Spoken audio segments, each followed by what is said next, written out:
너지? 네, 접니다. 너지? 아까 선배가 좀 긴줄. 좀 다 됐고. 아, 어떻게 됐어? 네. 크리스마스 이브 날. 그냥 성화에서 재밌게 놀다. 아, 그래 잘했어. 잘했어. 그 목성 버리고 있는 거 신기하다. 토성. 목소리 고기를 봤다고? 토성. 저게 미치지 않고서야. 어떻게 목소리 고리를 지구에서 봐 그거를. 어때 돈가스는 맛났어? 돈까스라고 그거 줬어요. 그 치킨 스틱. 응? 치킨 스틱 그거 줬어요. 아, 되게 맛있다. 근데 그것도 먹을만 하지 않나? 이거 맛있어요. 자, 그러면 12페이지입니다. 12페이지. 오늘 이 시간이 좀 짧아서 좀 빨리빨리 하도록 하고 주요 단원만 얘기하고 넘어가도록 합시다. 자, 우선은 태양계 형성에 대한 요 얘기가 먼저 나오는데 사실 12, 13페이지에 나와 있는 태양계 형성하고 지구 형성 과정 같은 경우는 이거 통합과학에 처음에 아마 해봤었을 거예요. 이거. 그렇기 때문에 이걸 막 심도 있게 하진 않을 거고 거기에서 12페이지 밑에 나와 있는 것들 중 맨 밑에 나와 있는 표 하나 있지. 그것만 살짝 좀 더 얘기를 해볼 건데 지구형 행성이다, 목성형 행성이다 요 얘기는 많이 들어봤을 거야. 근데 여기서 요걸 생각을 해봐야 돼. 태양이 요렇게 있는 상황에서 대략 여기를 기준으로 해가지고 지구형이 여기 있고 목성형이 여기 있다 라고 친다고 하면 이때 지구형이 처음에 만들어질 때는 태양과 가까이 있기 때문에 태양의 영향을 아주 많이 받았을 거고 목성과 같은 경우는 이 뒤쪽에 있는 행성들은 얘의 영향을 이것보다 좀 적게 받았다 이렇게 볼 수가 있는 것들이야. 그래서 기본적으로 여기 있는 애들은 남아있는 가벼운 기체들 같은 다 날아가 버리고 무거운 것들, 특히 녹는 점이 높은 것들 위주로 해가지고 여기에 많이 행성으로서 이제 이렇게 뭉쳐지게 되는 것들이고 이쪽과 같은 경우에는 아무래도 태양의 인력에 영향을 크게 받지 않다 보니까 네 들어오세요, 네 들어오시고 저기로 가시면 됩니다. 그래서 목성형 거 같은 경우에는 이것도 목성형과 같은 경우에는 태양의 인력에 큰 영향을 받지 않다 보니까 지구형보다는 적게 받다 보니까 상대적으로 가벼운 애들 위주로 많이 남아있었다라고 생각하시면 돼요. 그래서 이 두 가지를 우리가 살짝 좀 비교를 하는 걸로만 해서 얘는 넘어가도록 합시다. 자, 우선 간단한 것부터 얘의 크기, 반지름이라 볼 수 있는 얘네 같은 경우에는 확실히 지구형과 같은 경우는 이제 그 태양의 영향을 많이 받아서 날아간 원소나 이런 게 많다 보니까 기본적으로 여기 있는 질량 자체가 뒤쪽보다 좀 적어. 그래서 얘네들이 이제 뭉치는 힘이라든지 남아있는 질량이라든지 이런 면을 봤었을 때는 확실히 여기가 질량도 적게 있는 편이고 반지름도 작게 이렇게 남았다라고 보시면 돼요. 근데 대신에 뒤쪽에 있는 목성형과 같은 경우는 남아있는 그 원소나 이런 물질들의 양이 워낙 많다 보니까 끌어당기는 힘도 크겠지. 근데 대신에 워낙 대기가 두껍게 발달한 그런 행성이다 보니까 기본적으로 반지름은 상당히 크게 나타난다 이렇게 보시면 될 것 같아요. 그래서 밀도를 우리가 비교할 수 있는 것인데 이때 질량이 작으니까 얘가 좀 밀도가 작겠죠. 그렇진 않겠지. 왜냐하면 얘 같은 경우에는 짱돌로 우선 많이 되어 있다 보니까 밀도가 상당히 크게 나타나는 중이고 얘는 기체 위주로 많이 되어 있다 보니까 상대적 밀도가 작더라. 이렇게. 자, 여기서 밀도가 크다 같다라고 하는 것은 아무래도 이제 암석 정도라고 생각하시면 좀 더 나을 것 같고 얘네들은 기체로 되어 있다 보니까 좀 그렇다. 자, 우선은 기본적인 내용은 이것들인데 조금 더 얘기를 해보자면 자, 대기를 구성하고 있는 성분들을 대략 지구력을 먼저 보자면 얘네 같은 경우는 무거운 기체 위주로 많이 남아있어. 그래서 대표적인 것이 이산화탄소와 같은 것들도 많이 있고 산소는 지구에 많이 있지만 다른 지구형 행성에는 거의 없는 편이지. 그래서 질소라든지 이런 것들 위주로 많이 남아있는데 목성형은 아무래도 기체가 가벼운 기체가 많이 남아있다 보니까 여기는 수소라든지 일부 헬륨 같은 것도 있긴 하지만 이런 것들은 살짝 빼주고 여기서 중요한 건 뭐냐면 암모니아 정도가 좀 있다라는 거. 그 정도까지만 우선 봐두시면 돼요. 이거는.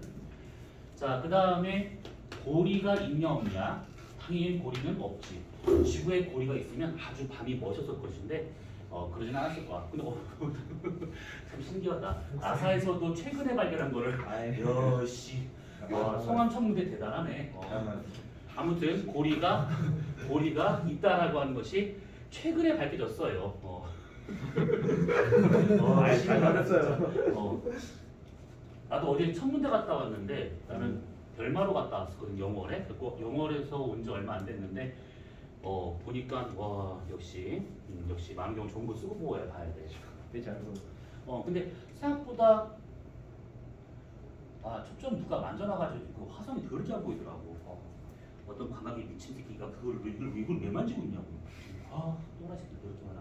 근데 그렇지. 그 다음에 위성수. 자, 위성수와 같은 경우는 그 지구형 행성은 없거나 아니면 적게 있는 중이지. 그 수성과 같은 경우는 위성 몇 개 있을까? 이게 또 질문을 하면 또 빠짝빠짝 긴장이 되지. 나한테 질문한 거 아니겠지? 둘레 6명이니까 막 질문할 거야. 걱정하지 마. 자, 이럴 때는 레이디 퍼스트지. 자, 수성은 2개. 땡.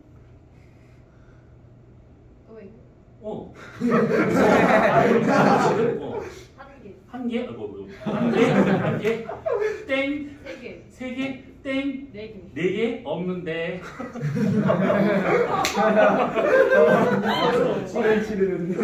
자, 그러면 너는 금성은 몇 개 있을까?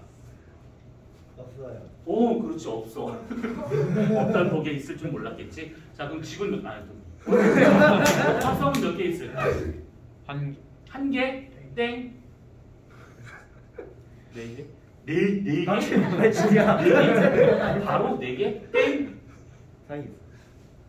2개? 이름이 뭘까요? 난 이거 질문하고 싶었던 거야. 화성의 위성은 2개인데 각각의 이름은 뭘까? 들어봤을 거야 이거. 알았어. 천문돌이? 데이모스. 데이모스랑 포머스. 포거스? 포거스. 쟤 오늘 상태가 왜 좋냐? 포거스는 그거 아니야? 만화 캐릭터 이름? 포거스하고 데이모스가 되고 있는 것들이지. 자, 아무튼 그래서 지구형은 워낙 질량이 작아서 남아있는 것들이 별로 없었어. 그러니까 처음에 태양계가 형성됐을 당시에 이 안쪽과 같은 경우는 남아있는 질량이 별로 없다 보니까 쉽게 다 날아가 버리거나 행성이 다 뭉치다 보니까 위성수 자체가 적었다라고 보시면 돼. 근데 이제 목성과 같은 경우는 그렇지가 않고 이쪽과 같은 경우는 상당히 많이 있지. 목토, 천해 4개 중에서 목성이 지금 제일 많이 있는 것들인데 이게 좀 많이 잡으면 한 120여 개 정도 있다라고 보고 있는 중이야. 목성에 고리 보신 분 혹시 목성의 위성을 보셨나요? 우와 신기하다. 위성은 안 보이는데 고리는 봤다. 목성 몰랐다. 다치 모르겠다 아니면. 자 자전을 이렇게 많이 신나게 아니야. 알겠습니다. 자 우선은 자전 주기를 보자네. 그러면 여러분들은 그냥 요거는 그냥 제가 첫 수업 때문에 참고 정도로 하고 있는 거니까 너무 막 이렇게 하려고 하지는 마. 자 자전 주기는 얘가 상당히 길어. 얘는 짧아. 자전 속도 면에서 본다고 하면 얘가 작은 행성인데도 불구하고 주기가 길다라고 하는 것은 그만큼 얘가 느리게 지금 자전하고 있다는 뜻이고 얘 같은 경우는 상당히 빠르게 자전하고 있다라고 볼 수가 있는 것들이지. 그 다음에 공전 주기를 본다고 치면 공전 주기는 지구형은 아무래도 태양과 가까이 있다 보니까 태양을 많이 받아. 그래서 빠르게 돌아야 되는 상황인 것이지. 그래서 공전 주기는 얘가 짧다. 대신 얘는 멀리 있으니까 느리다. 느리다가 아니라 길다. 이렇게 볼 수가 있는 겁니다. 그러면 공전 속도면에서 본다고 치면 얘는 빠르게, 얘는 느리게. 지금 요 뒤에서 말하고 있는 공전 주기와 속도에 대한 것은 나중에 케플러 법칙 이해할 때 조금 더 자세히 보게 될 겁니다. 자, 아무튼 그래서 태양계 형성 과정은 그냥 읽어보는 걸로 하고 성운설로 지금 설명하고 있는 것들이니까 그냥 이렇게만 정리해 두시면 될 것 같아. 자, 그 다음에 오른쪽 페이지 13페이지 보면 지구의 진화라고 나온 것이 있는데 소행성이 계속 충돌을 해가지고 덩치를 점점 좀 키우고 있었다 정도만 봐두시면 되고 거의 초창기에 마그마 바다 시기가 있었다. 그래서 그 시기가 끝나고 난 다음에 밀도 차에 의해서 얘가 층상 분리가 되었다. 그래서 외액과 내액과 같은 무거운 원소로 되어 있는 부분과 멘틀 지압처럼 가벼운 원소로 되어 있는 부분으로 나뉘어졌다. 이렇게만 우선 알고 있으면 돼. 그래서 여기서는 어떤 거 정도만 봐주시면 되는 거냐면 거기 밑에 나와 있는 그래프, 박스 안에 있는 그래프 그것만 보면 될 것 같아요. 자, 원시 대기가 시간이 지나면 진화를 해. 근데 이 그래프는 좀 잘 이해를 하고 있어야 돼. 자, 우선은 이렇게 자, 이쪽을 우리가 시간이라 생각을 해보고 여기가 지금 현재가 되고 있는 것들이야. 지구가 처음 생성됐을 때부터 지금까지니까 약 한 46억 년 전부터 해가지고 쭉 지금까지 이렇게 시간이 흘러갔다 라고 보면 되고, 그 다음에 세로축과 같은 경우는 거기 지금 어느 정도의 기압인지 또는 분압이라고도 되어 있을 수 있긴 하겠지만 얘네 같은 경우가 어느 정도 양인지를 지금 표현하고 있는 것들인데 여기 스케일을 보시게 되면 1, 2, 3, 4, 5가 아니지. 그래서 그 스케일을 우선은 살짝 받을 필요가 있는 것들인데 우리가 지금 뭐 그걸 계산할 건 아니고 우선 여기서 몇 가지 기체만 보도록 합시다. 자, 46억 년 전 처음에 지구가 생성됐을 당시 원시 대기부터 해가지고 지금까지 끊임없이 계속 큰 변화 없이 쭉 이어지고 있는 기체 하나가 있는데 요 놈은 질소가 되고 있는 것이야. 근데 이거는 중요하지 않아. 질소로 문제 나오는 경우를 단 한 번도 본 적이 없어. 왜? 변화가 없으니까. 그러니까 얘는 빼고 여기서 딱 두세 가지만 받으면 되는데 뭐냐면 처음에는 질소보다 더럽게 많지만 가면 갈수록 계속 줄어서 거의 바닥을 치고 있는 기체가 하나 있는 것이 요 놈이 이산화탄소. 그 다음에 또 하나는 처음엔 쭉 없다가 대략 한 요때부터 해가지고 요거 시기를 좀 기억을 해둘 필요가 있습니다. 25억 년 전 요때부터 슬금슬금 대기의 양이 드러나고 있는 기체 하나가 산소가 되고 있는 것이죠. 이렇게. 그 다음에 학교에서 주는 자료 중에 아마 이게 들어갈 가능성이 있는데 여기서부터 얘네들이 처음엔 없다가 점점점 증가하다가 나중에는 이렇게 거의 변화가 없는 아르곤이라고 하는 것까지 이렇게 네 가지 기체를 보면 되는 것들이야. 자, 그러면 이제 여기서 이제 하나하나 따져보도록 합시다. 자, 우선은 뭐냐면 첫 번째와 같은 경우에 아르곤에 대한 거.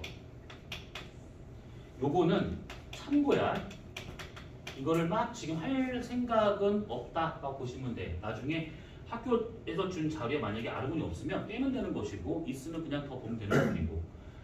자, 아르곤과 같은 경우는 자연 상태에서 봤을 때 처음 지구에 없었던 거였는데 나중에 양이 막 증가하다가 갑자기 양적 변화가 거의 무뎌지는 이 상태가 되고 있는 것들인데 여기서 말하는 이 아르곤과 같은 경우는 너네가 원과정 배우면서 그때 자원소라고 하는 이 단어를 들어봤을 거야.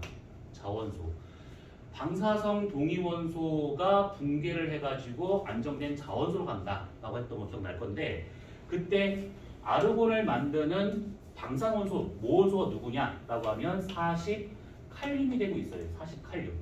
자, 이 40칼륨과 같은 경우가 모원소로 있다가 얘가 나중에 붕괴를 하면서 40아르곤으로 이렇게 얘가 바뀌더라. 그러면 여기서 말하는 40칼륨과 같은 경우는 초창기 대기에 없었대. 그러면 어디에 있었는가? 얘 같은 경우는 지금 상온에서는 고체로 존재하는 칼륨이다 보니까 암석 속에 얘네들이 있다가 암석에서 붕괴가 되고 그것이 기체로 빠져나오면서 대기에 공급을 했다. 이렇게 보면 되는 겁니다. 그래서 아마 그 원과정에서 이런 그래프를 본 적이 있을 것인데 이렇게 돼 있어가지고 뭐 모원소 이렇게 줄어들고 있고 자원도 이렇게 늘어나고 있는 요 그래프 본 적이 있을 거야. 그래서 여기서 말하는 요것이 요놈이다 라고 보시면 돼요. 이렇게. 자, 그 다음에 두 번째와 같은 경우는 산소에 대한 얘기인데 산소와 같은 경우는 이거 대기 중에 산소 분자는 자연에서 만들어질 때는 그 생명체들, 그러니까 광합성에 의해서 만들어지는 것들이지.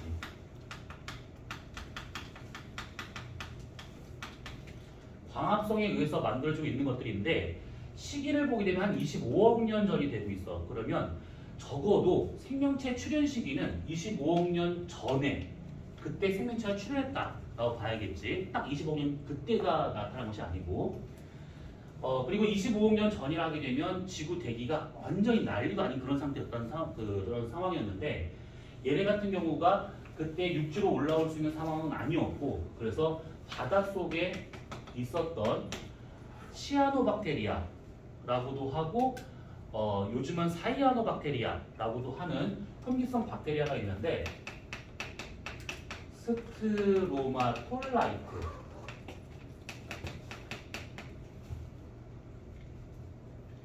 스트로마톨라이트라고 하는 얘네 같은 경우에는 얕은 바다에서 이렇게 바다가 있으면 그 얕은 바다에서 살고 있는 점액을 내뿜고 있는 어떤 그런 박테리아를 말하고 있는 것들인데 그런 것들이 이렇게 덩어리져서 살고 있어요. 이것이 이게 지금도 있는 것들인데 실제 크기를 보게 되면 작은 건 한 요만하고 큰 것들은 막 이만하고 막 이래요. 버섯처럼 생겨 있는 것들인데 이거 하나가 박테리아라는 뜻이 아니고 박테리아들이 많이 모여 있는 그런 군집이라고 보시면 돼. 그래서 얘네들이 당시에 이 바닷속에 녹아 있었던 것들을 흡수를 하고 얘가 대신에 산소를 이렇게 내보내. 그러면 여기서 우리가 생각할 것은 뭐냐면 얘네들이 생물권에서 수권으로 이렇게 산소를 내보내게 되는 것이고 그리고 난 다음에 이것이 대기 중으로 빠져나가더라. 그래서 대기에서의 산소량이 점점점 늘어나고 있다. 이렇게 보시면 되는 것들이지. 그래서 산소와 같은 경우는 사실 이렇게만 정리하면 되고 중요한 것은 요놈이에요. 세 번째 거. 요거를 잘 기억을 해두셔야 돼. 뭐냐면 이산화탄소인데 자 이산화탄소와 같은 경우는 처음에 대기 중에 이산화탄소가 엄청나게 많았다라는 거. 엄청나게 많았다라는 거. 근데 이렇게 바다가 있는 상황에서 대기 중에 CO2가 있었었는데 요놈이 이렇게 직접 용해가 돼서 들어가기 시작해. 그래서 원시 바다가 형성됨과 동시에 이 CO2의 양이 아주 빠르게 급감을 하더라 라고 볼 수가 있는 것들이야. 그럼 마찬가지로 기권에 있었던 이산화탄소가 수권으로 녹아 들어가는구나 라고 볼 수가 있다는 얘기지. 자 그런데 이렇게 해서 들어가서 끝나는 것이 아니고 지각에서 유입되고 있는 칼슘 이온이 다시 일로 들어오기 시작해. 강물이라든지 지하수의 형태로 해가지고 칼슘 이온이 들어옵니다. 그러면 이산화탄소가 물에 들어가면서 얘가 탄산 이온으로 얘네들이 나눌 수 있다는 얘기지.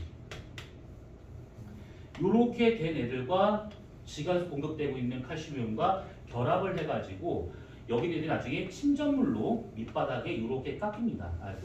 깔리기 시작해. 그래서 이렇게 퇴적물들이 바다 밑바닥에 깔리기 시작하는데 깔릴 때는 탄산칼슘 형태로 깔리겠지. 그래서 이런 것들이 나중에 굳어지게 되면 석회암이라고 하는 짱돌이 만들어집니다. 석회암. 그러면 다시 직권으로 이렇게 넘어가는구나. 첫 번째는 요거. 기권에서 수권에서 직권으로 이렇게 넘어가더라 라는 것이고 그 다음에 두 번째와 같은 경우는 이렇게 생물들이 살고 있으면 난 그럴 때마다 참 그런데 내가 의도한 건 나무야. 근데 생긴 건 브로콜리 같은 게 생겼는데 아무튼 나무야. 그러면 이게 똑같이 대기 중에 있었던 이산화탄소가 생물권으로 광합성을 통해서 들어갈 거란 말이지. 그러면 생물권에 이렇게 저장되어 있다가 나중에 얘가 돌아가신단 말이지. 돌아가시려면 다시 얘는 땅속으로 들어가게 돼. 그래서 지하자원의 형태로 뭐 굳이 지하자원이 아니어도 상관없지만 이렇게 다시 직권으로 넘어가더라. 그래서 이산탄소와 같은 경우는 저렇게 바다가 형성돼서 직권 넘어가든 아니면 생물권을 통해서 직권 넘어가든 이런 식으로 가고 있구나 라고 생각하시면 돼요. 그래서 요거는 학교에서 만약에 탄소 순환을 한다 그러면 좀 더 자세히 보면 될 것이고 우선의 개념은 이렇게까지만 보면 될 것들이야. 자 그래서 태양계 형성하고 그 다음에 지구의 형성은 이렇게까지만 합시다. 자 넘어가서 14페이지는 나중에 심심하면 풀어보고 15페이지 지구 내부의 에너지 요 단원까지는 그냥 빠르게 넘어가면 될 것 같아. 자, 15페이지에 나와 있는 지구 내부 에너지. 자, 지구 내부는 뜨거워. 그러면 왜 뜨거울까? 요거에 대한 걸 생각해 보면 거기 맨 위에 그림 세 가지 나온 것이 있는데 가운데 그림은 지워버리고 첫 번째 그림과 세 번째 그림만 기억하고 있으면 돼. 자, 우선 첫 번째 그림은 지구가 처음 생성됐을 당시에 미행성이 계속 충돌했기 때문에 그 당시에 축적된 열이 지금 빠져나가고 있는 상황이다. 이렇게 생각하면 돼. 그러니까 지금 지구는 냉각되고 있다. 이렇게. 화성이 지금 그런 경우지. 화성은 완전히 다 냉각돼가지고 더 이상의 지금 판 운동이 없는 상태. 그 다음에 세 번째와 같은 경우는 그 방사능 동위원소의 붕괴 열이라 된 것인데 대표적인 것이 그 밑에 표로 나와 있습니다. 우라늄과 같은 것들. 이런 것들이 대표적으로 지구 내부의 열을 발생시키는 열원이 되고 있는데 한 가지만 더 추가를 한번 해봐. 뭐냐면 세 번째. 외핵하고 그 다음에 멘틀하고의 마찰력. 이렇게 외핵과 멘틀의 마찰열도 지구 내부의 에너지원이 되고 있더라. 자, 뭔 말이냐면 지구를 우리가 적도를 기준으로 잘랐어. 숭퉁 잘라버렸네. 그 다음에 가운데 내핵이 있을 것이고 바깥쪽에 외핵이 이렇게 있을 것이고 그 다음에 멘틀, 그 다음에 지각. 자, 근데 지구가 적도 기준 이렇게 잘라서 북극에서 내려다보자네. 그러면 지구는 이쪽 방향으로 자전을 해. 근데 문제는 뭐냐면 요거 내핵하고 멘틀하고 지각은 다 고체인데 여기 있는 이 외핵은 액체됐지, 액체. 그럼 문제는 뭐냐? 얘가 똑같은 속도 이렇게 돌고 있으면 얘가 고체면 같은 시간에 같은 각을 똑같이 가기 때문에 각 속도는 똑같아. 근데 실제 외핵이 액체다 보니까 같은 각 속도로 갈 수가 없는 상황입니다. 그래서 여기 있는 이 부분이 외핵과 멘틀의 경계면, 뒤에서 하겠지만 구텐베르크면이 평평하지가 못하고 이렇게 굴곡져 있다는 거예요. 이렇게.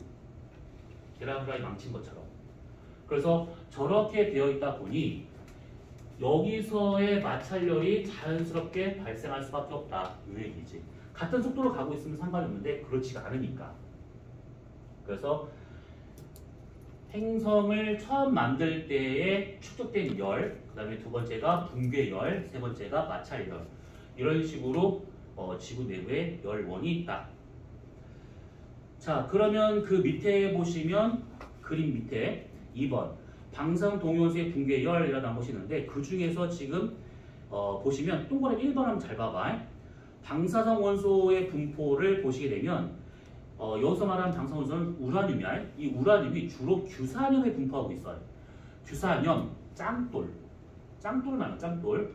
외핵과 내핵은 금속이지. 근데 멘틀과 지각은 짱돌이야. 그래서 이런 우라늄과 같은 방사성 원소는 주로 규산염에 많이 붙어 있다. 그러면 그 표를 한번 잘 봐봐. 화강암, 현무암, 감남암 있는데 화강암은 대륙지각이고 현무암은 해양지각이고 감남암은 멘틀이고 근데 단위 부피당 들어있는 양을 보니까 지금 화강암이 그나마 많아. 우라늄만 봐봐. 우라늄. 화강암이 5, 현무암이 0.5, 감남암 0.015 이렇게. 그리고 단위 부피당 방출량, 발열량을 봐봐. 그러면 화강암이 제일 많아. 멘틀은 1이야. 그러면 이것만 놓고 보면 아, 대륙지각이 가장 뜨겁겠구나. 근데 그렇지가 않지. 요거를 잘 생각을 해보셔야 돼. 우라늄의 전체적인 양은 화강암인 대륙지각이 제일 많아. 그 다음에 해양, 그 다음에 멘틀인데 발열량도 화강암이 제일 많아. 그런데 실제 지열, 지오는 멘틀이 제일 높지. 그 다음에 해양, 그 다음에 대륙, 요 순서야. 그러면 발열량, 그러니까 붕괴열에 의한 것으로 지구 내부의 열을 잡을 수가 없다. 이 얘기야. 단순히 우라늄이나 이런 것들만으로 지구 내부의 열 에너지가 이렇다라고 볼 수가 없다. 이 얘기지. 하나의 원인이 될 수 있긴 하겠지만 그게 큰 영향을 주지는 않는다라고 생각하시면 돼. 그래서 여기서는 이런 식의 분포가 있구나 정도로만 받으면 되는 것들이야. 자, 그 다음에 넘어가서 16페이지. 여기까지만 좀 빨리빨리 보도록 합시다. 자, 16페이지. 보시면 이제 거기에 지구 내부 에너지와 지각 변동이란 말 나온 게 있는데, 여기서 지금 그 그림, 그 본문에 나와 있는 그림의 바로 위를 보시게 되면 해령에서부터 호선열도까지 지열이 어떻게 분포하고 있는가 여기 좀 나온 게 있어요. 그러면 당연히 해령이 제일 뜨거워. 왜? 멘트 제일 상승하고 있는 중이니까. 뜨거운 멘트 상승하니까. 그리고 해구 쪽은 차가운 플룸이 가라앉고 있으니까 당연히 온도가 낮아. 호상열도에 있는 부분은 마그마가 올라오고 있으니 땅의 온도가 올라갈 수밖에 없다. 요 얘기지. 그런데 이제 요 그래프는 그렇다 치고 그 오른쪽 조그만 날개 조그만 그거에다가 조금만 더 좀 하시면 돼요. 자 뭐냐면 그 지온 또는 지열의 대소관계를 한번 비교를 해보잖아. 그러면 고기조산대일 경우가 가장 낮고 그 다음에 신기조산대가 높아요. 그 다음이 고기조산대가 더 낮은 것이 순상지라고 하는 요 부분이야. 이게 뭔 소리예요? 순상지라고 하는 것은 방패를 엎은 모양의 땅이란 뜻인데 얘네들은 그 보통 큰 대륙, 아프리카, 북미, 남미, 유라시아 이렇게 큰 대륙에 가운데에 분포하고 있는 지진과 화산이 없는 땅. 그래서 땅 자체가 안정되어 있다. 그래서 안정지괴라는 말을 쓰는데 그런 땅을 순상지라고 하게 되는 것들이야. 지진 화산이 아무것도 없어. 여기는 안정된 땅이거든. 그리고 고기조산대라고 하게 되는 것은 여기서 고기는 아주 오래전 기간에 만들어진 조산이 있었던 그런 띠, 산맥이 있었던 띠. 그래서 선캄브리아 시대부터 해서 고생대까지를 보통 고기라고 표현을 하게 돼요. 그래서 이때 만들어진 그런 고기조산대 같은 경우는 순상지보다는 조금 지열이 높지만 신기조산대보다는 좀 작다. 그러면 이런 것들의 대표적인 것이 뭐가 있을 수 있냐면 북미 이렇게 미국 있잖아. 캐나다랑 미국이랑 그 밑에 이제 이렇게 남미가 이렇게 있을 것이고 그러면 여기에 있는 산맥 이름 뭘까요? 로키? 에팔레치아. 에팔레치아 산맥이 대표적인 고기조산대에 속하고 있는 것이고 그 다음에 여기 위쪽 보면 그린란드가 이렇게 있잖아요. 여기 보면 칼레도니아, 말을 해버렸네. 스칸디나비아 반도가 있는 것인데 여기서부터 해가지고 대략 이렇게 이어지고 있는 흔적만 남아있는 산맥이 있어요. 이 산맥을 칼레도니아 산맥. 그래서 이런 지역과 같은 경우는 고기조산대에 속하다 보니까 지금은 조사활동이 멈춘 상태고 기본적으로 갖고 있던 열이 지금 빠져나오는 상태다 보니까 순상지보다는 약간 지열이 높은 상태다라고 보면 돼.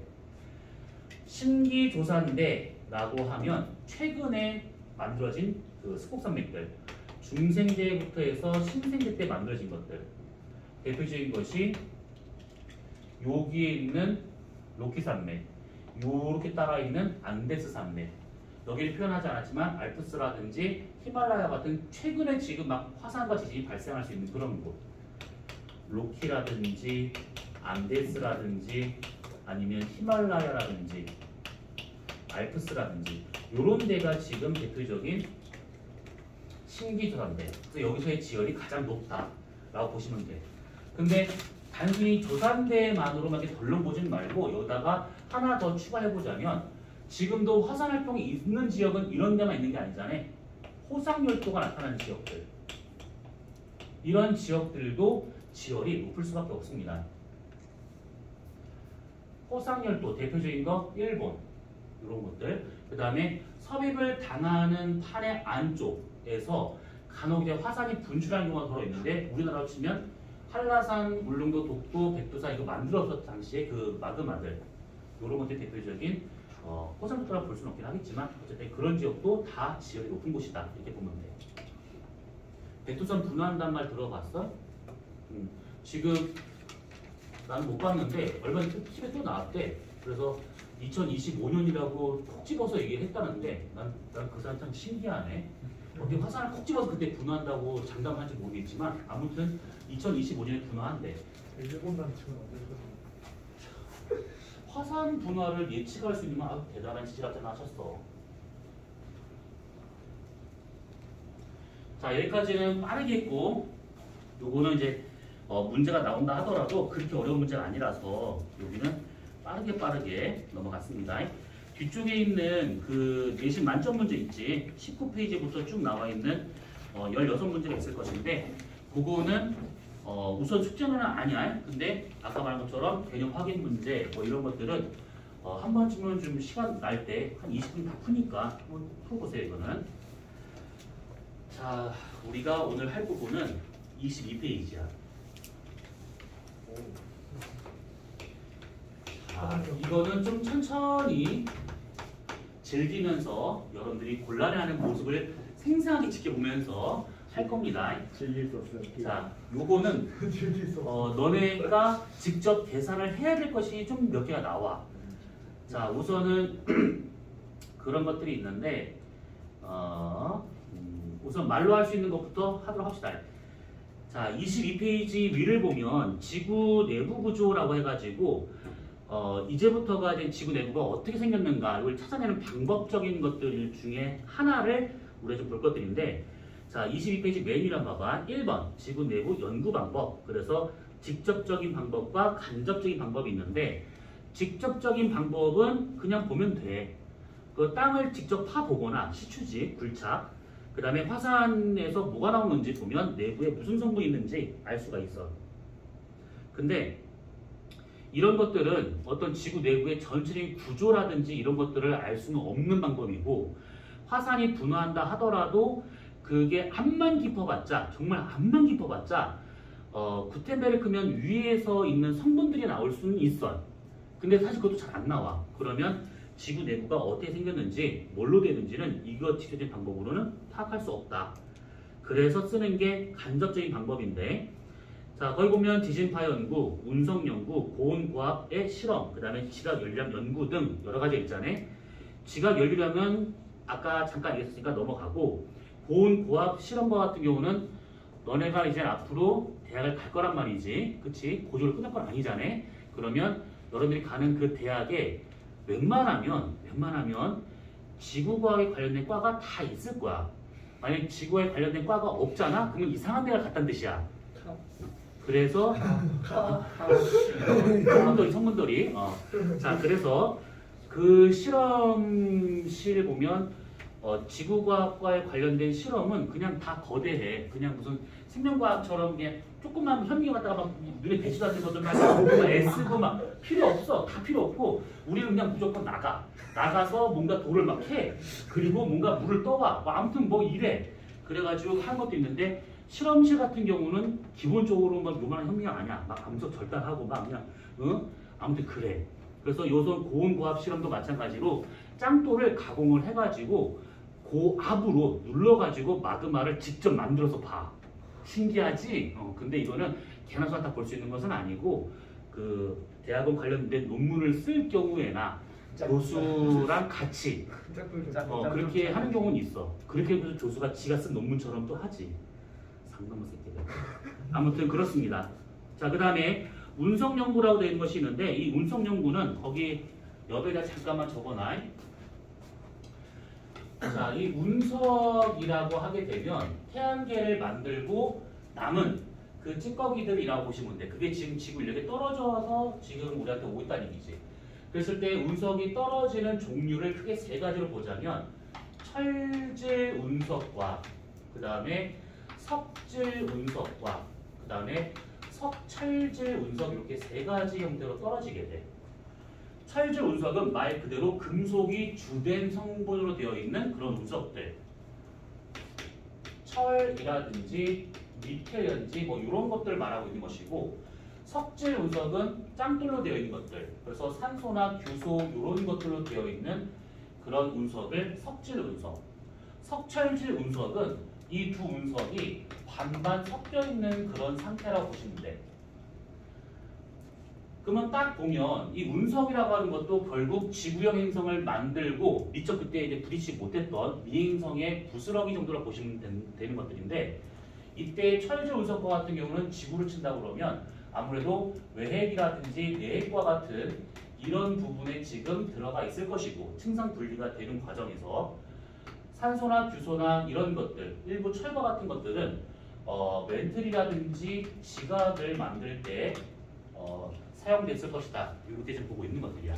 그래서 운석을 통해서는 지구 내부의 구조를 알 수 있는 것은 아니고 어떤 성분으로 되었을 것인가를 추정할 수 있는 것들이지.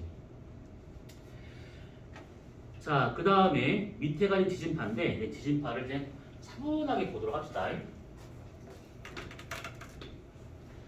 자, 지진파에서 우선은 봐야 할 것은 진원과 진앙은 구분할 수 있지. 이거 구분 못하면 나가 죽어야 돼. 진원은 처음 지각 내에서 빵 하고 터진 그 지진이 처음 발생한 지점. 그리고 진앙 그러면 진원에서 제일 가까이 있는 지표 그 부분을 진앙 이렇게 표현하고 있는 것들이야. 그래서 거기 지금 그림 보시면 진원과 진앙에 대한 그림이 있으니까 참고하시면 돼. 뭐 지진이 발생하는 원인이 뭐예요? 다 필요 없어. 그건 문제 안 나와. 그래서 우리는 바로 지진파를 보면 될 것 같습니다. 하다가 이해 안 되면 바로 질문해 주세요. 자, 우선은 이 지진파라고 하는 것은 여러분들이 중학생일 때 살짝 배워봤을 거를 조금 더 볼 거야. 얘네 같은 경우는 우선 분류를 할 때 이렇게 분류할 수가 있어. 얘네들이 어떻게 통과하는가.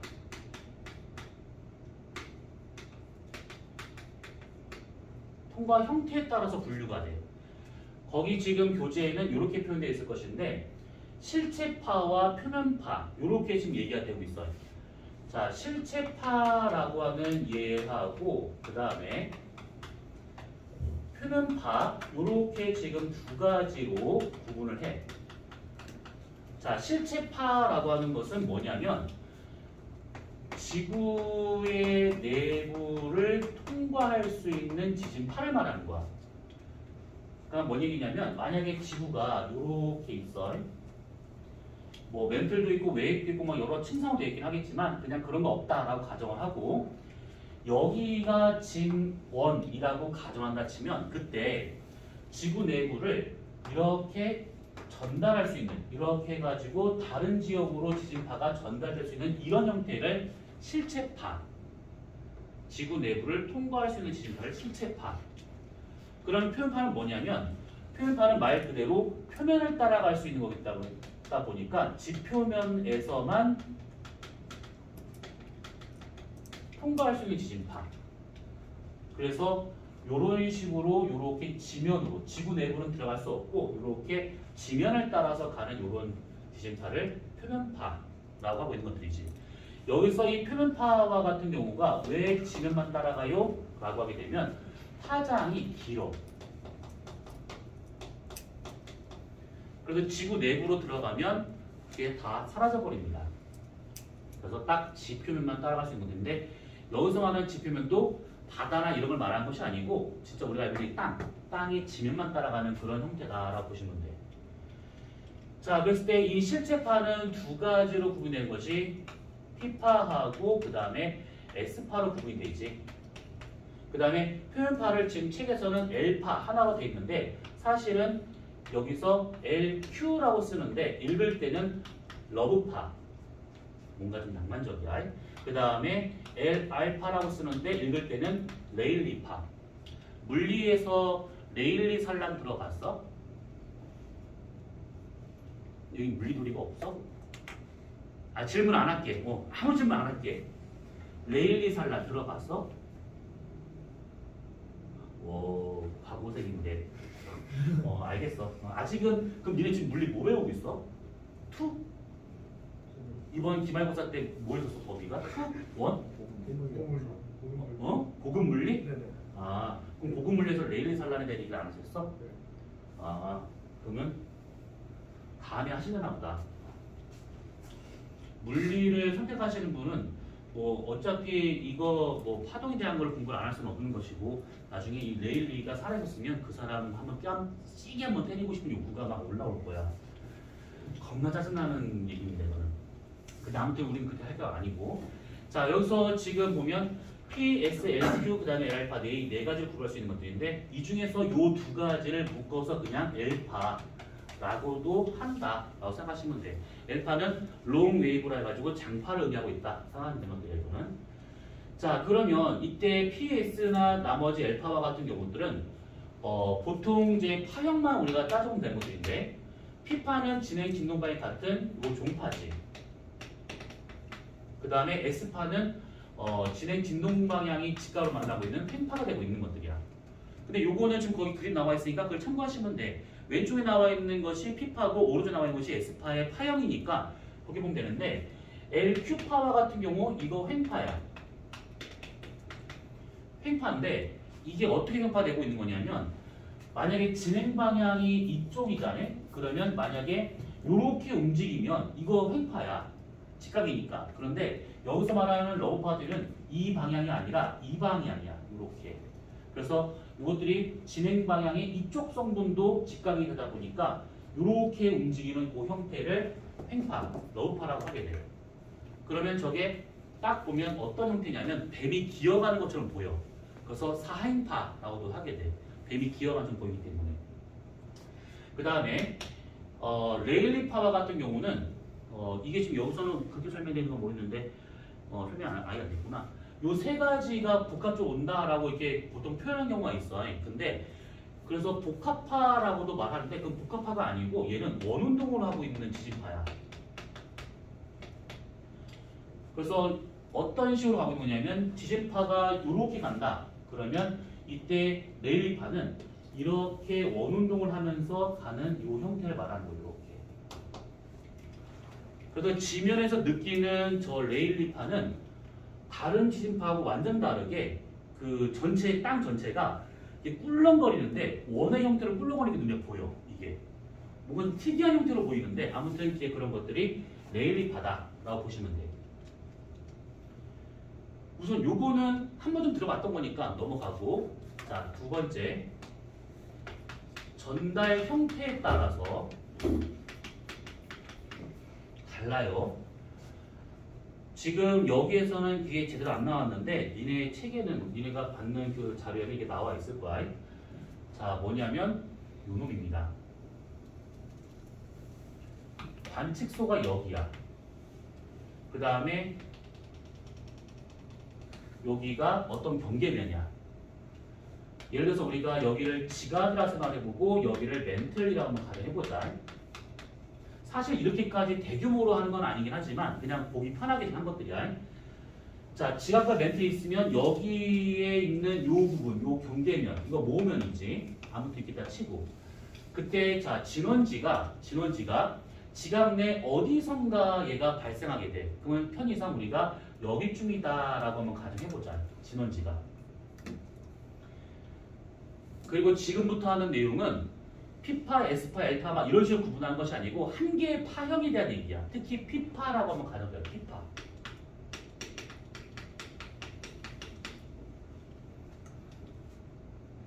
자, 우선은 이렇게 된 상황에서 처음에 여기 지진이 빵 하고 발생을 했어. 그때 그 발생했었을 때 지진파가 관측소에 가게 되는데 그때 전달되는 형태가 어떻게 할 수 있냐면 첫 번째는 직접 이렇게 전달되는 경우가 생겨.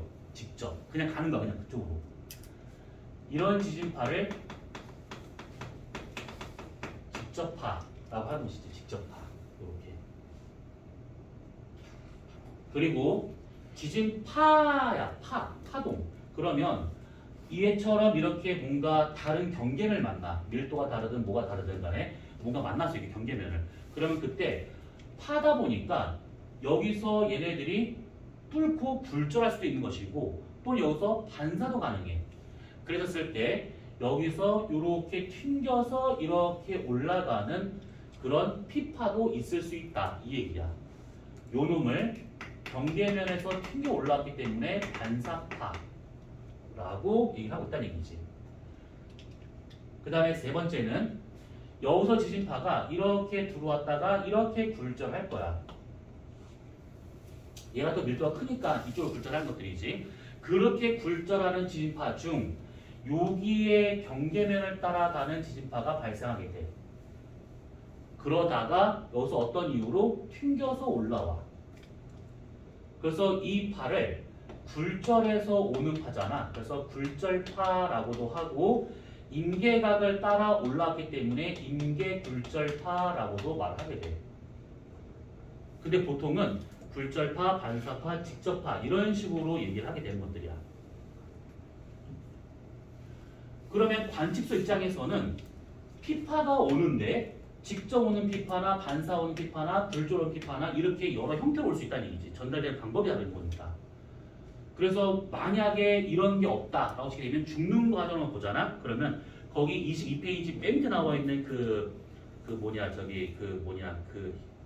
지진 기상, 지진을 기록한 그 모양 있잖아요. 그 형태로 와야 돼. 뭐냐면 이렇게 와서 P파, 뒤에 가서 S파, 뒤에 가서 뭐 L파, 뭐 이런 식으로 와야 돼. 이렇게. 그런데 얘처럼 만약에 직접 반사, 불절 세 개 다 왔대. 그럼 어떻게 되는 거냐면 P파, P파, P파, S파 이런 식으로. 물론 여기서 흔들리는 진폭을 좀 다 거의 비슷하게 했는데 사실 이건 아니긴 하지만 P파라 하더라도 이렇게 한 개가 아닌 세 개가 올 수 있는 것이고 더 심한 경우에는 대여섯 개가 오는 경우도 있어. 대여섯 개.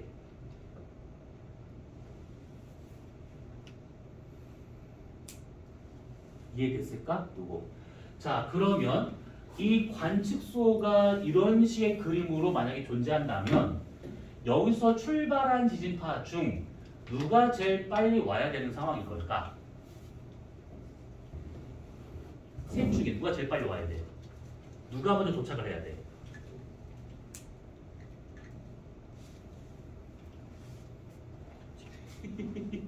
영상 찍고 있어서 차마 욕과 폭행 구타를 못하고 있는 중이야. 야, 알아서 그래. 하면 안 되지. 그치? 뒤질라고. 자, 그러면 셋 중에 누가 제일 빨리 와야 될까? 이거는 이제 직접 하라고 할 수 있을 거고. 왜? 거리가 가장 그렇죠. 맞아요. 직접파가 제일 빨리 와야 되고 그 다음에 반사파, 그 다음에 불접파의 순서대로 와야 돼. 그런데 얘가 이런 식으로 평면으로 되어 있는 그런 지구라면 그게 맞아. 근데 지구는 그게 아니지. 지구는 이렇게 구형으로 생겨있죠. 이렇게. 그래서 여기를 우리가 증원지라 생각을 해보고 이게 지금 모호면이다라고 아까 가정을 썼는데 우리가 모호면이 사실 이렇게 지구를 그리면 거의 티가 안 날 정도야. 근데 이것을 좀 이렇게 지각이 좀 두껍다라는 가정하에 이렇게 한번 그려볼 거야. 이렇게. 이게 지각, 이게 멘틀이야. 그러면 이거 좀 색깔 맞추는 중인데 이제부터는 직접 파라고 하게 되면 만약에 관측소가 여기서 좀 떨어져 있는 어딘가 있다고 가정해보자. 직접 파라고 하게 되면 이 구면을 따라서 이렇게 가고 있는 파를 말하고 있는 것이고 반사파라고 하게 된다 그러면 얘가 이렇게 가는 것이 아니라 여기서 튕겨서 이렇게 가는 지진파를 말하고 있는 거예요. 튕겨서. 그러면 언뜻 보면 얘가 좀 노란색이 더 짧고 얘가 더 길어져 보이지만 사실은 이 파란색이 더 거리가 짧아지기 때문에 얘가 더 빨리 올 수밖에 없다라는 거야. 그리고 굴절파라고 하는 것은 여기서 이렇게 온 다음에 지구 내부 들어간 거 있겠지. 근데 이게 제외하고 여기 경계면을 따라서 이렇게 와서 이렇게 올라가는 지진파라고 보시면 돼. 그래서 어느 정도의 거리를 벗어나게 되면 진원지에서 관측소까지의 어느 정도의 거리를 벗어나게 되면 직접파가 항상 빨리 오는 것이 아니고 반사파가 빨리 올 수 있는 것이고 또는 굴절파가 제일 빨리 올 수도 있다는 거야. 이해됐을까? 그래서 요 놈을 우리가 그래프를 그려보잖아. 그럼 대략 이렇게 나타나게 돼. 이 그래프가 지금 23페이지 맨 위에 나와 있는 그래프야. 그거 한번 보세요.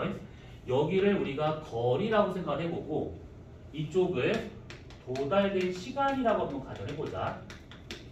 그러면 직접파와 같은 경우는 이렇게 가는 거야. 이렇게. 그 다음에 반사파와 같은 경우는 이렇게 가야 되는 거고 굴절파라고 되면 이런 식으로. 자, 그러면 직접 반사, 불절 딱 보니까 거리 시간 그래프에서 기울기가 달라. 이것만 놓고 딱 봤을 때 누가 제일 빠를까? 직접파? 시간 거리 그래프에서 기울기가 다른 세 개의 직선이 있어. 그럼 여기서 누가 제일 속도가 제일 빠른 거야? 진짜 알겠구나. 직접파? 얘 노란색? 진짜. 굴절파지. 이거 바뀐 거잖아. 그치? 그래서 얘가 제일 빠른 거야. 얘가 제일 느린 거야. 속도가 왜 달라요? 그거는 이따 설명할 겁니다. 왜 다른지는. 자, 이렇게 되고 있는데 그때 굴절로 오는 피파와 반사로 오는 피파, 그 다음에 직접 오는 피파 세 가지가 있었다고 가정한다 치면 그때 여기서부터 대략 여기 노란색, 파란색 요 교점까지는 직접파가 먼저 오게 돼. 도착 시간이기 때문에 얘가 제일 밑에 있고 파란색, 빨간색 그 위에 있는 거잖아. 얘가 제일 빨리 도착한다는 얘기야, 얘가. 그리고 여기 거리를 넘어서잖아? 그러면 여기가 되는 거야. 그럼 얘는 반사파가 제일 밑에 있는 것이지. 이렇게. 여기 거리를 넘어서게 되면 굴절파가 그 다음에 빨리 오더라. 그러면 이게 어떻게 나오는 그래프인지 알겠지? 똑같이 하나의 지진에서 빵 해가지고 직접 반사 굴절로 쭉 오고 있는데 그런 것들을 쭉 받았을 때 이런 식으로 피파가 어느 형태로 온지를 점을 찍어가지고 이렇게 하게 되면 이런 식으로 나타내는 되는 것이고 그 중에서 여기와 여기에 있는 것인데 요 거리 이 거리를 교차거리라고 하게 돼. 말로 하면 안 적는 거구나. 거기를 보시게 되면 자 봐봐. 23페이지 맨 밑에 가로 4번에 동그라미 1번 교차거리 L이라고 되는 부분이 있지. 거기서 근거리 주시곡선에서 지면에 따라 전달된 직접파의 도착 시간과 지하에 전달되어 온 굴절파의 도착 시간의 같은 지점까지 거리 여기까지 여기서부터 여기까지 이만큼의 거리를 직접파하고 굴절파. 근데 여기서는 지금 반사파하고 굴절파를 얘기하고 있는 것들이야. 근데 사실은 반사파 빼고 직접과 굴절 두 가지 얘기하고 있으니까 그냥 우리는 여기쯤 잡은 겁니다. 교차거리 이렇게 얘기한다는 얘기지. 교차거리. 만약에 지금 이 그래프랑 지금 거기 나와 있는 그래프랑 좀 헷갈린다. 그러면 반사파를 떼버리면 돼. 그냥 편하게. 자, 그러면 이런 식으로 되고 있는 상황에서 이것만 놓고 본다 치면 다 피파잖아. 그러면 직접으로 오든 굴절로 오든 간에 피파가 오는 것을 이렇게 한번 점을 다 찍어보잖아. 먼저 도착된 이 지진파를. 그러면 이렇게 곡선으로 지진파의 도착 시간이 찍히더라. 이거야. 곡선으로.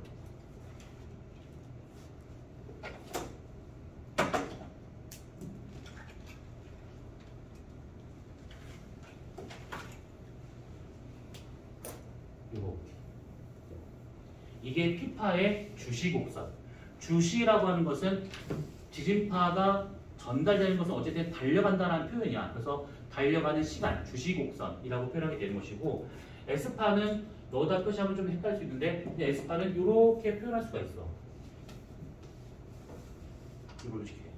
그래서 P파와 S파의 주시곡선은 곡선으로 나타나는 이유가 뭐냐라고 한다 치면 지진파가 한 개로 오는 것이 아니라 여러 개로 오다 보니까 그 오는 걸린 시간이 좀 달라. 그래서 점을 찍어봤을 때 전달 방법을 모른다 치고 그냥 피파 도착된 시간 점을 찍어보게 되면 이렇게 나타나더라. 요 얘기지. 질문.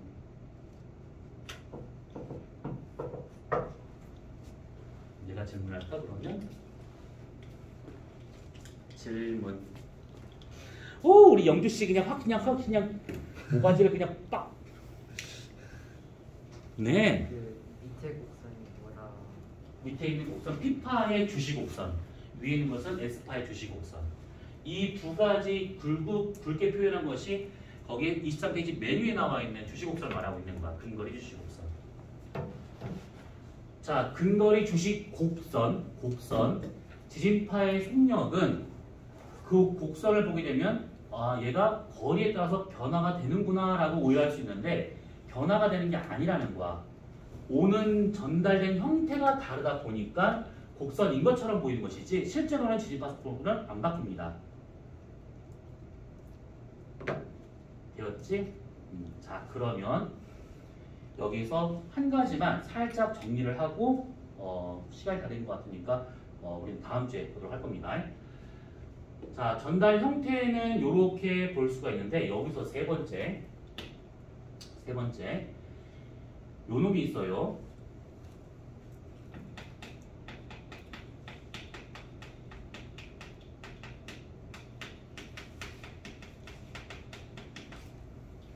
지진파의 속도를 계산하는 방법이 있어요. 속도니까 그냥 시간과 거리 알면 되잖아요. 아니, 그렇게 구하는 것이 아니고 지진이 언제 발생할 줄 모르잖아. 그렇기 때문에 대충 그냥 그것만 바라보고 그냥 기다리고 할 수 없는 상황이다 보니까 지진파의 속도를 다른 방법으로 구해본다 이 얘기야. 자, 그랬을 때 얘네들이 결국은 지구 내부 어딘가에서 발생하는 지진이라 치면 얘가 전달된다? 어떤 매질을 통해서 전달되는 거냐면 암석을 통해서 분명히 전달될 거란 말이지. 그래서 암석의 종류가 뭐냐에 따라서 암석 종류마다 갖고 있는 상수값이 있어. 그것만 알면 지진파의 속도를 계산할 수 있다 이 얘기야. 어차피 암석은 현무암이면 현무암, 화강이면 화강 이런 식으로 정해져 있어. 거기를 통과한다? 그러면 그 암석이 갖고 있는 고유값이 있을 거란 말이지. 그 고유값대로 지진파 속도는 결정되고 있다는 거야. 자, 그래서 지진파 속도를 계산하는 것이 있는데 여기서 우선 요거 개념은 그냥 한번 봐줄 필요가 있어. 자, 첫 번째 뭐냐면 최적 탄성계수라고 하는 것이 있어. 최적 탄성계수. 쓸 때는 보통 K라고 써. 최적 부피를 말하고 있는 것이고 그 다음에 탄성력에 대한 상수값, 고유값, 계수 이걸 말하고 있는 것들이야.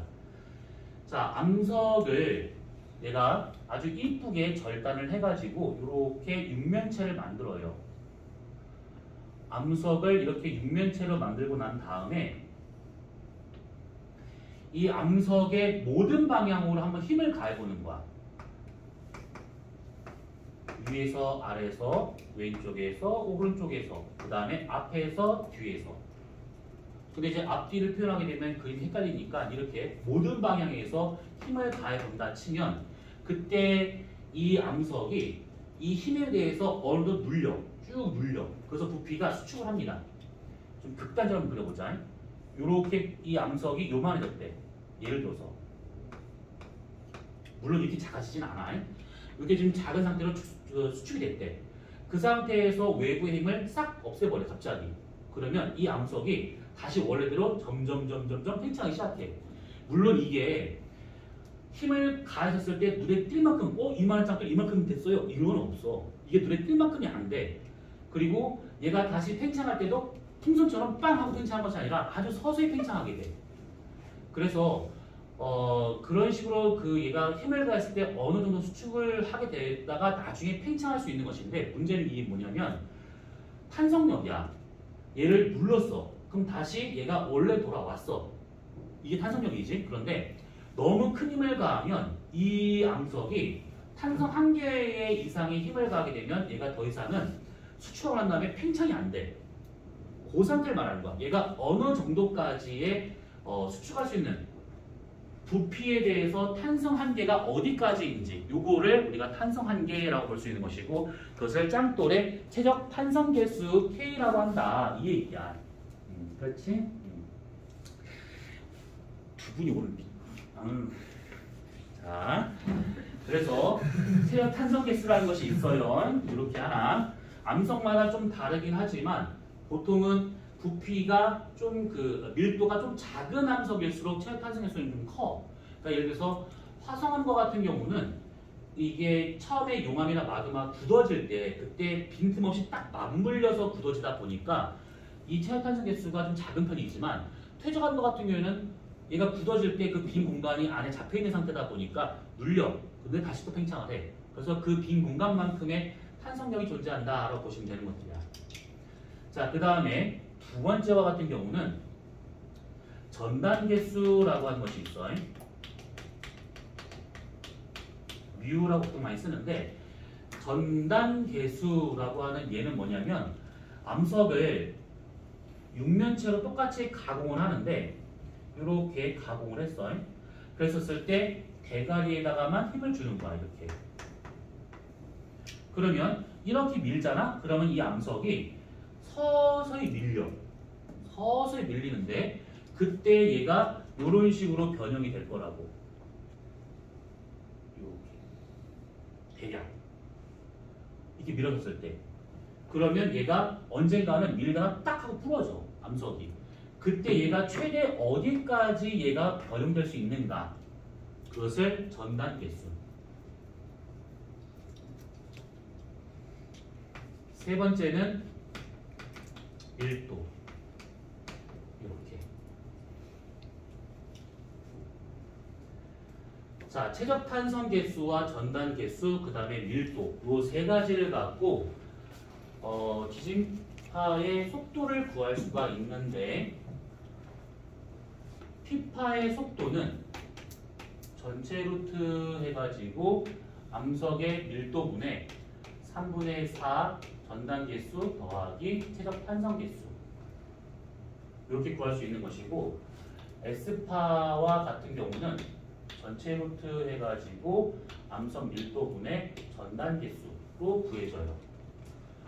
여기서 공식을 외울 필요는 없어. 이게 만약에 문제로 주어지잖아? 그러면 공식이 아예 주어져. 그리고 저것은 대부분 G2 문제에서 특히 과학고라면 거의 나오는 문제야. 거의 나오는 문제인데 사실 공식 주어지고 개수값 다 주어지고 넣어서 그냥 산수 문제 잘 풀어보면 되는 것들이야. 산수 틀려봐라 라는 어떤 그런 문제라고 보시면 돼. 이거 한번 끊고 갈까 이거? 이거 끊으면 힘들겠지? 아 그렇지? 자 그러면 요래 받았을 때 우리가 이 공식 갖다 그러면 뭘 알아야 되는 거냐면 두 가지만 알고 있으면 돼. 자 첫 번째는 뭐냐면 공식은 다 주어진다. 계산 문제가 나온다 치면 그러니까 공식을 외울 필요는 없어. 우선 딱 보니까 지진파의 속도, 그러니까 P파든 S파든 간에 전달되는 속도는 이 공식대로만 본다면 암석 밀도의 반비례하고 있다는 거야. 암석의 밀도가 커지면 얘가 줄어들어야 돼. 그러면 생각해봤을 때 지구 내부로 들어갈수록 지각, 멘틀, 외액 내로 들어갈수록 각 층에서의 암석이나 금속의 밀도는 커질까 작아질까? 커져야겠지. 더 많이 밀리고 있으니까. 특히 멘트를 지나서 외액으로 들어가게 되면 완전히 이제 금속이기 때문에 밀도가 더 커져야 돼. 그래서 이렇게 본다고 하면 편의상 이렇게 보자. 이게 P파든 S파든 상관없이 그냥 암석의 밀도에 대해서는 반비례하는 게 정상이야. 그런데 실제로 지구 내부로 들어가면서 지진파의 속도를 보면 오히려 증가하고 있어. 그러면 이거랑 다른 거잖아요 라는 얘기인데 그게 아니라 암석의 밀도는 최적 탄성 개수라든지 전단 개수에 대해서는 비례관계에 있어. 얘가 증가하잖아. 얘 다 증가해. 그래서 지구 내부로 들어갈수록 지진파의 속력이 증가하는 것은 밀도가 증가함에 따라서 최적 탄성 개수하고 전단 개수가 같이 증가하기 때문에 결과적으로 얘가 증가한다 이 얘기야. 자, 뭔 얘기냐면 밀도가 증가하잖아. 그러면 얘가 감소를 해야 돼. 당연하게도. 그런데 밀도가 증가하게 된다고 하면 전단 개수와 최적 탄성 개수가 증가하기 때문에 결과적으로 지진파 속도가 증가하는 것처럼 보인다. 이 얘기야.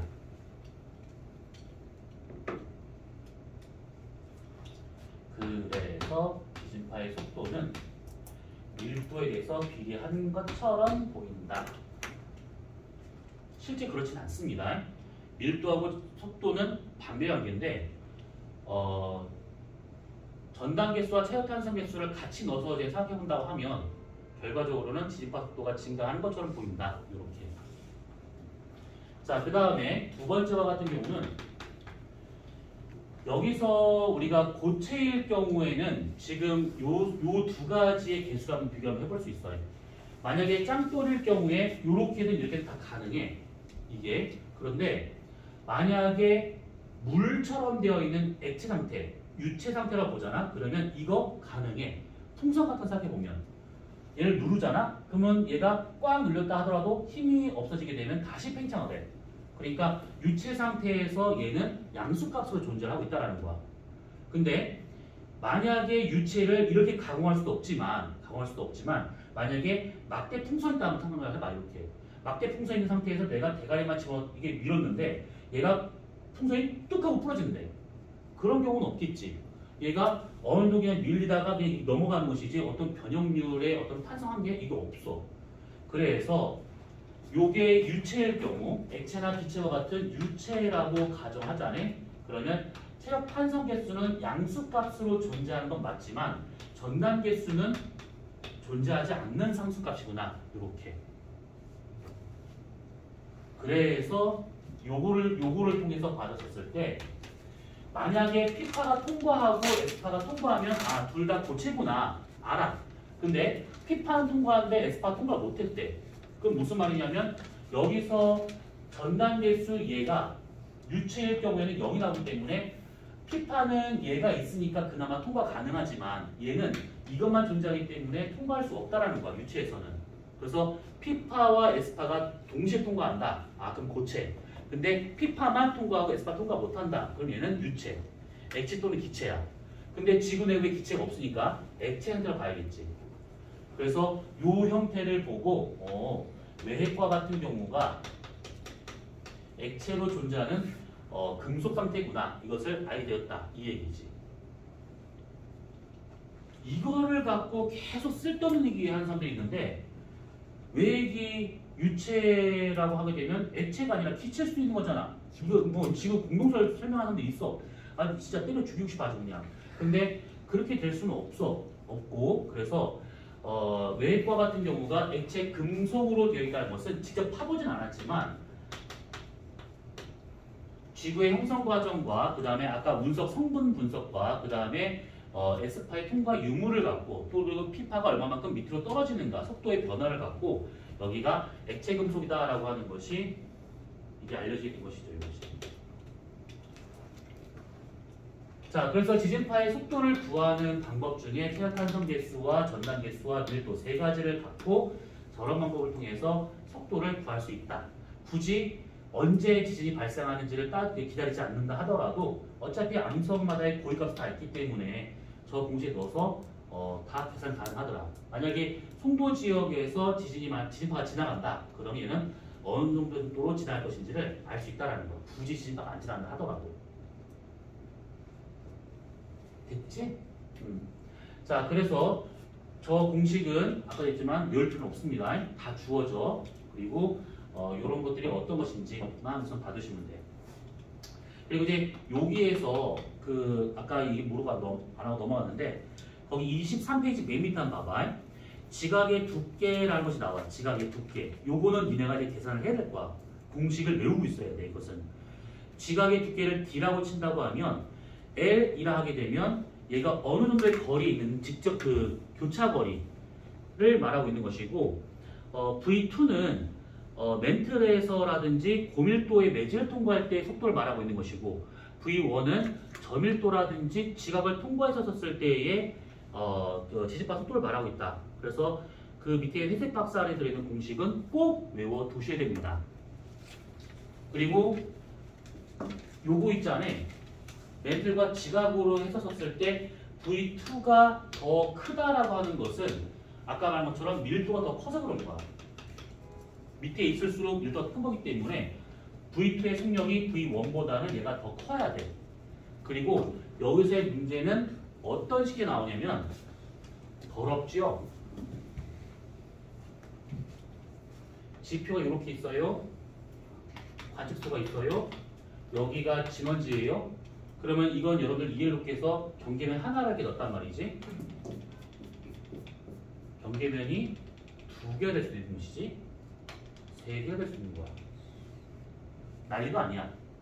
그래서 경계면 1, 2, 3 해가지고 여기서 불절파의 속력을 계산하는 문제라든지 도착 시간을 계산하는 문제가 나와. 요렇게 그 다음에 요렇게 온 것 중에서 이렇게 좀 들어간 것이 있겠지? 요렇게 불절 이렇게 그래가지고 여기서 기록되고 있는 굴절파 3개 중에서 굴절파 많이 읽어서 이렇게 이 왔다 치자. 그러면 요게 지금 A, B, C라고 친다고 그러면 요게 A, B, C가 돼야겠지. 시간상 본다 치면. 그랬을 때 얘의 도착 시간은 얼마일 것인가? 또는 C의 속도는 얼마일 것인가? 요렇게 하는 문제 보시면 되는 것들이에요.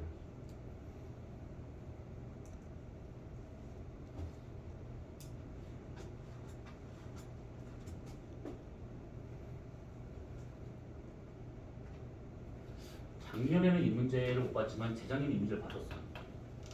재작년에 아무튼 몇 년 전에 한번 봤었어. 미쳤다. 그래서 했는데 아무튼 그래요. 질문. 네, 근데요, 최적 탄성계수요, 힘줄 때요, 언제까지 줘요? 그러니까 저것을 여러 차례 반복을 한번 해보는 거야. 힘을 줬을 때 다시 팽창을 하잖아. 그러면 아직 탄성 한 개 안 넘어간 것이지. 근데 눌렀는데 더 이상 얘가 팽창 못해. 죽어버렸어. 그러면 탄성 한 개 넘어간 것이지. 그만 두세 번 더 해가지고 어디인지 찾아내는 거야. 깜짝 발랄한 미친 새끼를 만나. 진짜 이거 왜 이러지? 진짜 끝나가고 있는데도 지랄이네. 이거 왜 그러세요? 덥게 우리 영상 끝나고 있다 잠깐 얘기 좀 하고 가자 우리.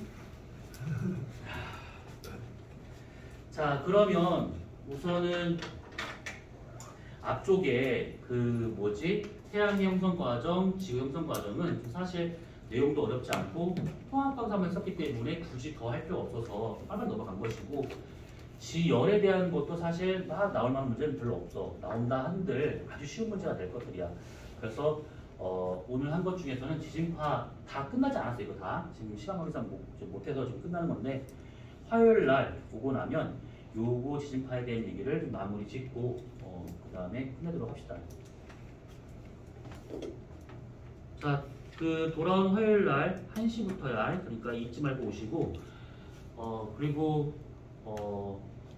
잠깐 이 계신 분들한테만 잠깐 물어보자. 만약에 그 니네 겨울방이 언제 끝나? 3월 2일? 지금부터 계속 그냥 방학이야? 중간에 쉬는 거 없이? 네, 그냥 하루만 하루 나가는 거야? 별일이었나? 그래? 그러면 오늘 그래. 그러면 내가 문제를 주겠구나. 그건 좀 더 생각해보고.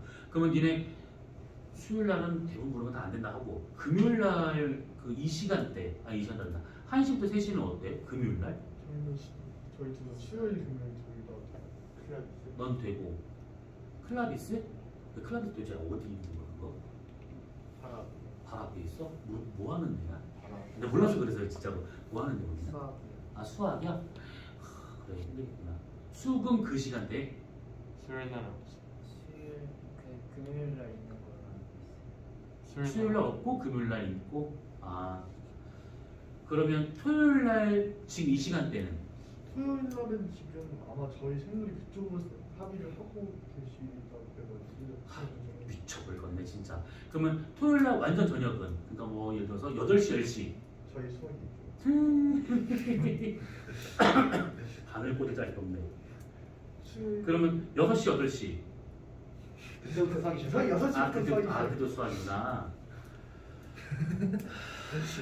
그러면 일요일 오전 9시, 11시. 거기는 안 돼요. 그건 심적으로 안 된다. 수업이 있죠. 수학이 있어? 지금 없는 수학을 만들어 놓은 건 아닌 것 같고. 수요일 가면 참석으로 우선 이건 화요일 날 좀 더 얘기를 하자. 급한 건 아니니까. 자, 고생했어요. 우리 다음 주 화요일 날 보자. 오,